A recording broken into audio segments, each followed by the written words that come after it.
কত করে নাকি প্লেট? প্লেটে 5 পিস। 5 পিস কত? 300 টাকা। চাপড়ি সহ নাকি আলাদা? চাটনি হচ্ছে 15 টাকা, এটা আশের দামে দেয় 300 টাকা। এটা হচ্ছে 20 টাকা। এই যে রসুন। কাণ্ড শুনছো নি? আর এই পাশে এগুলা? এটা কি গরম করতেছে? ও ওটা গরম। এখানে প্লেট হচ্ছে 300 টাকা 5 পিস।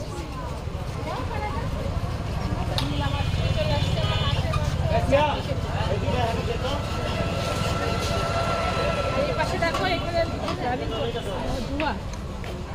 এখানে কত? 300। না, কালার আর রেট বাড়ায় ফেলাইছে।